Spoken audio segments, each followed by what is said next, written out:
So I received a question recently from a new manager who had just been put in charge of a fully distributed team. So they had 8 people on his team, and they were all over the world, different time zones.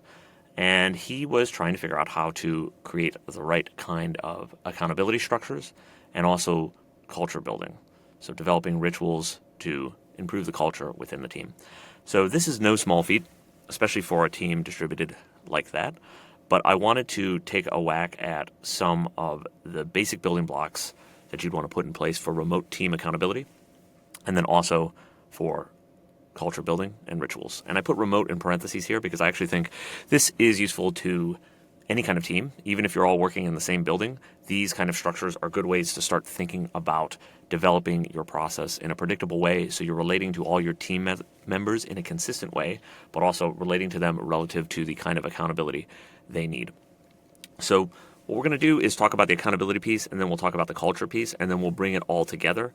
We'll do a flow chart for the accountability, and then for the rituals, we'll have a table explaining the different kinds of rituals we're planning to do for this team.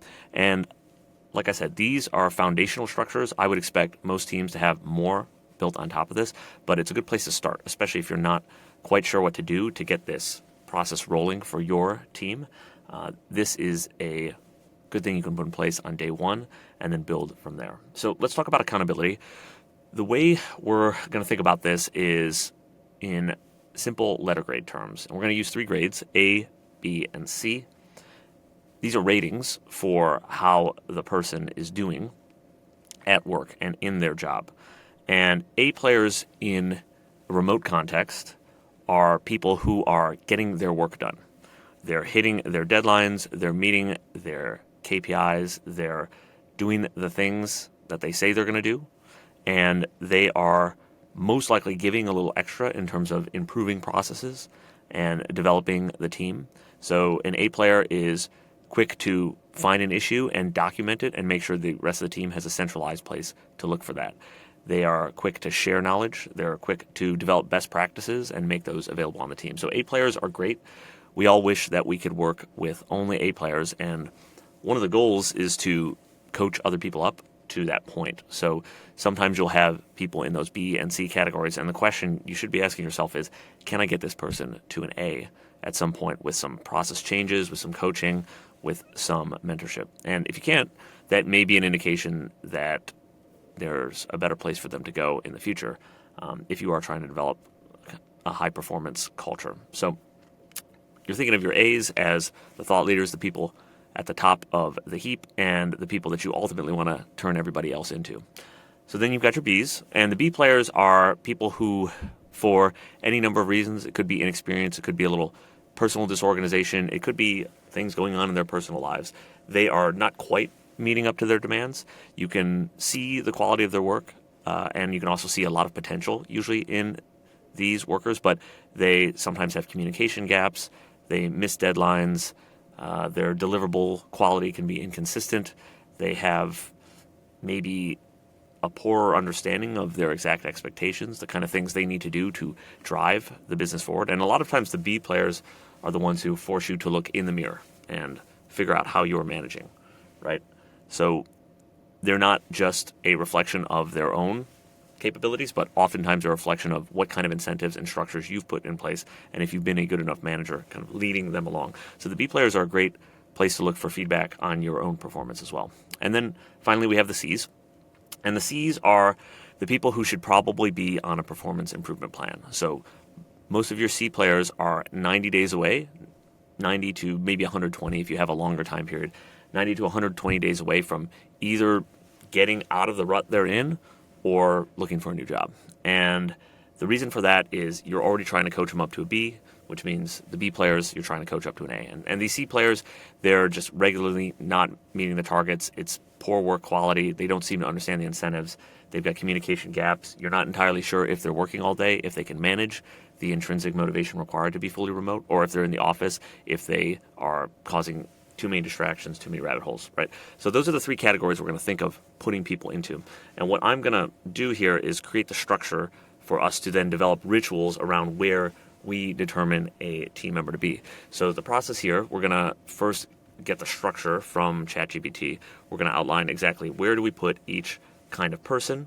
So once we have determined where everyone is, we look at that every single quarter, and then where they are in that grouping is going to tell us what we should do in terms of ritual as related to their accountability.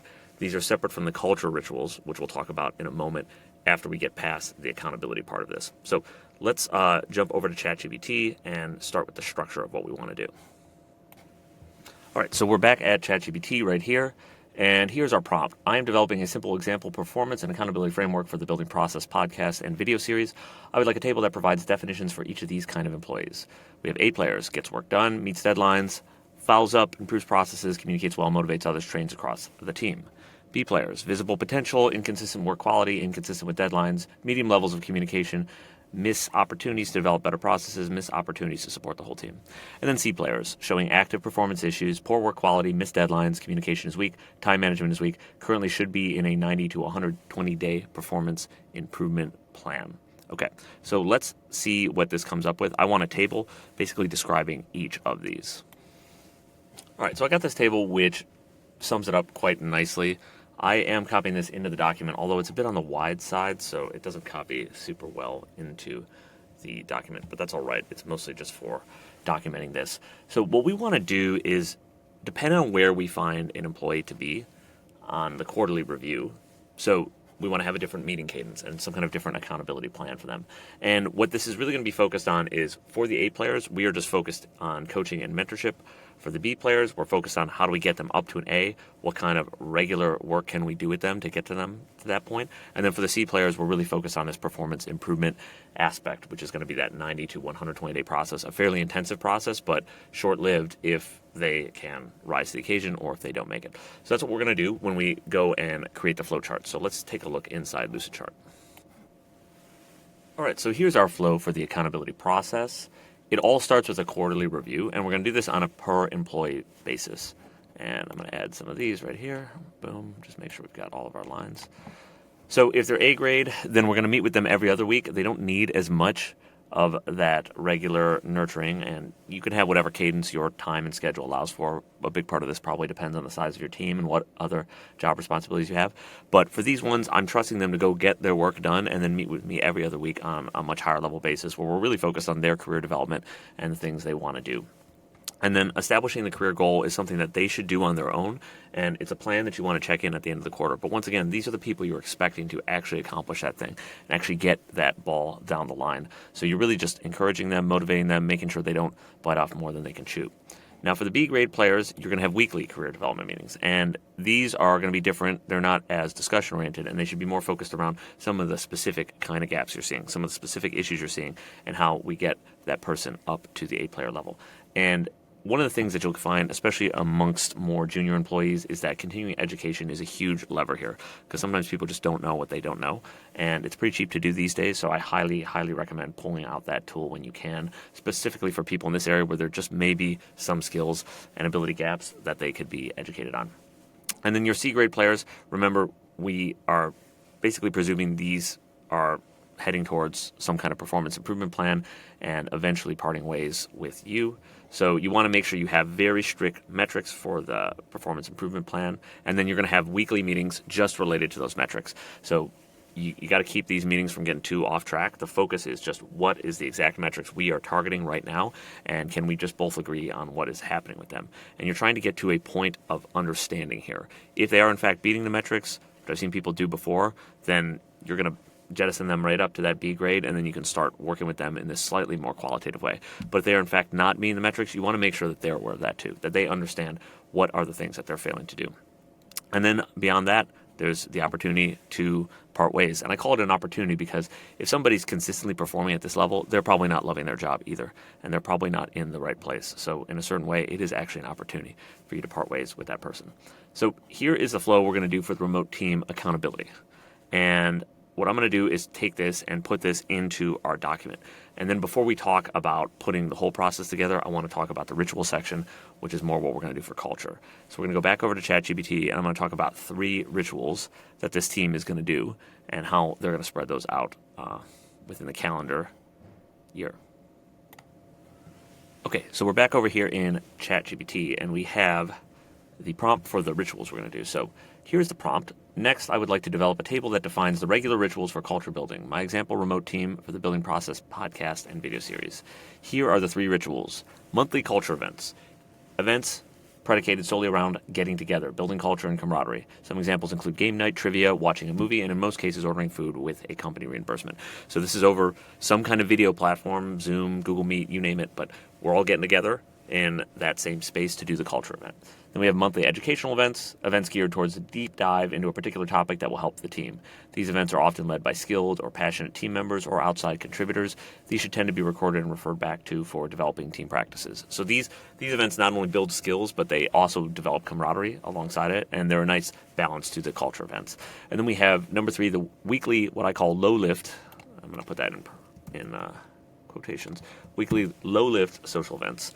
These are simple events geared around spending time together while working. An example was a software development team I was on. We would get into the same Zoom for 3 hours and add songs to a shared Spotify playlist. This allowed us to work together and develop a small bit of the missing camaraderie we lacked in our remote environment. So the reason I call them low lift, there's not a lot of expense associated with this. People can opt in or opt out, but it's an opportunity for people to get together and just spend some time developing the team. So let's see what it comes up with in terms of developing this out. And then once we have this, we'll put this in the rituals section of the doc. And then after that, we'll talk about the next step that we always do as we finish an episode based on building a process. All right, so I think they did a good job of summarizing it here, what we have, just some of the examples and what the outcomes are, as well as some of the recording and documentation we want. And what you do when you create this expectation is now, just in this simple table, we have 24 events that are focused on putting a little bit of budget towards culture and then also towards education. And then we have an additional 52 events where our team is getting together, right? So that means you went from 0, or at least everything being kind of spontaneous, to all of a sudden having 76 different events annually where your team is engaged in culture building and even building some of their skills. So I think this is a great thing to lay on top of your existing company cadence and then just see where the rub is. Maybe weekly low lift is too much and you want to just do that every other week or on some other cadence. I think the important thing is that you develop a skeleton here that you can put into the organization, and then you don't have to just worry about culture every single week. You're going to have some automated events that come in and help you build that process. So I put this in the document for us, and now what we're going to do is what we usually do at the end of a process episode is I'm going to take the transcript of the video so far, as well as the flowcharts and the existing documentation we've created, and see if ChatGPT can take that to generate the full procedure, kind of like the full summary of the episode. So what we're doing on accountability, as well as what we're doing on culture, based on the way we described it and the way we put this documentation together. So I'm always trying to see, what can we do to squeeze out that extra bit of definition in the proposal, and that way you can use these tools as well, these conversations, to feed into your own designs or your own LLMs and help design some of your own procedures and processes. So let's get that transcript right now, and then I'll come back here with the new prompt in ChatGPT with all of our assets as well. Okay, so we're back and we're developing the last piece, which is the full procedure, the summary of what we're doing here. So I have my prompt. I'm uploading the transcript of our building process episode so far, along with the PDF of the deliverables that includes a flowchart describing the accountability process. Given all these materials, can you give me a succinct document outlining how we plan to drive accountability and culture through these practices and rituals? So we're taking the episode, we're taking all the soft pieces and all the deliverables and trying to distill it down into the document, which we'll then put in the show document that we pass around with the episode. So that'll be available on buildingprocess.substack.com, as well as the YouTube channel. I always include that document with the episodes that we do. So let's see what it comes up with, and let's see if it's able to interpret what we've done so far. Okay, so here's what it was able to bring out, and I think it did a good job doing a quick summary, as well as pulling out all the pieces we talked about in the flowchart and actually putting them into text right here, and just making sure that that is in another format as well. And then all the culture building events, I really like the fact that they're in here. They're a little simpler than in the other document, which is fine. A lot of this is going to be up to your team to define what these things are. They just need a couple examples. And then talking about how some of the things that we're doing in terms of culture building and accountability will actually create some of the cultural changes we want. And then it has a nice little summary statement here, which is not something that I said, but I like the way that it comes across. And it goes to show that ChatGPT is able to take a lot of the things that we're doing here and find some other best practice in other reference material that supports that, or at least it's able to sound like it. It's able to make a sentence that sounds like that well enough.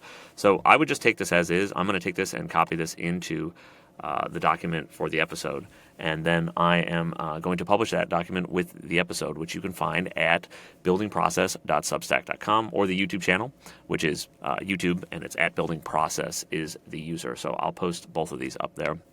And do me a favor, if you have friends who need these frameworks or are trying to develop some more structure and process in their operations, my goal here is to create evergreen content. So I really don't want to be talking about the news of the day, and I don't want to be talking about technology trends that will necessarily change 3 months from now. I really want to talk about process and operational strategies you can use in a company on an evergreen basis. So the tools are going to change. We're going to be using different LLMs in a couple of years. We're going to be using different ways of document generation, storage, and sharing. But we're not going to change the way that we have to develop our culture, build and motivate people, and create systems for accountability. We're not going to change the way that we have to make choices, whether in prioritization or financial management, compliance, legal, you name it. There's always going to be something where we have to be able to organize our thoughts and put together a structured framework. And that is what I'm talking about when I say evergreen content. Is I want this stuff to sound as useful 10 years from now as it does today, or at least 80% as useful. As useful might be a bit of a high bar. So share it with your friends, share it with your colleagues, buildingprocess.substack.com and the YouTube user Building Process. Thanks so much for listening. We'll be back next week.